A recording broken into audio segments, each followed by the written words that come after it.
Après 10 mois d'exil sur l'île d'Elbe, Napoléon fait son grand retour en France et entame une chevauchée pour reprendre le pouvoir. Le dimanche 5 mars 1815, il entre dans les Hautes-Alpes pour atteindre Gap dans la soirée. 200 ans plus tard, l'illusion est parfaite et nous fait revivre ce fait marquant historique. Une troupe de 7 lanciers polonais qui entourent l'empereur chevauche vers la Sauce.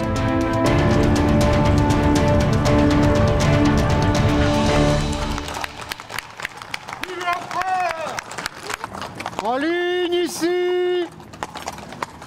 Petits et grands, venus en famille, entre amis, les habitants de la Sauce accueillent l'empereur avec une joie non dissimulée et écoutent avec plaisir quelques récits de l'époque. Venus de Tallard, Fouillouse, d'Urtis, de tous les villages de la montagne, conduites par Monsieur Michel de Ciceron, major de la vieille garde en demi-solde, tous faisaient retentir l'air de leurs cris en dansant la farandole, aussi feu de joie dont la clarté brillait au loin. Lorsque Napoléon a été exilé à l'île d'Elbe, les seules cavaleries qu'il a eu le droit d'emmener, enfin qu'il a choisi d'emmener avec lui, étaient des lanciers polonais. Il y en avait 105. Et lorsqu'il a débarqué à Golfe-Juan le 1er mars 1815, la seule cavalerie qu'il avait avec lui était des lanciers polonais. Il est temps de partir pour rejoindre Gap.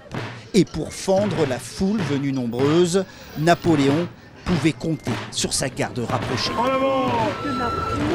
Marche!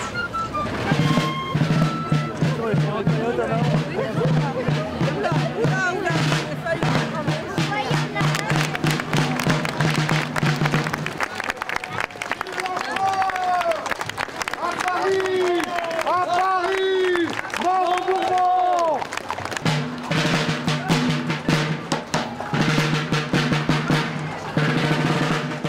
Voulu lui faire honneur, c'est pourquoi on a les costumes de l'époque et on a aussi les bicornes pour faire honneur.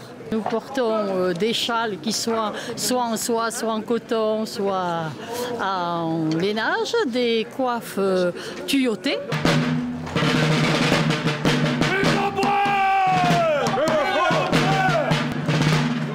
L'histoire raconte qu'il serait arrivé vers 22 h à l'entrée de Gap et il aurait parcouru la rue droite qui relie la porte Colombe à la porte de Lignol pour arriver à l'auberge marchand où il passera la nuit, mais surtout organisera des entretiens.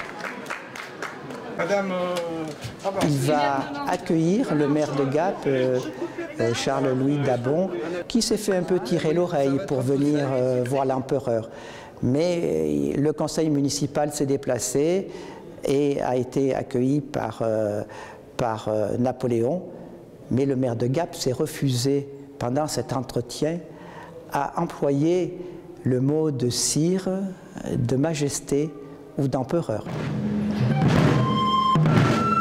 Dans la nuit, Napoléon écrira une proclamation aux habitants des Hautes et Basses Alpes qui sera imprimée et placardée dès le lendemain. 200 ans plus tard, c'est la jovialité et l'hommage qui prédominent. Une plaque commémorative scelle cet événement. Autour d'un vin chaud, le bicentenaire du passage de Napoléon à Gap se fête dignement et simplement.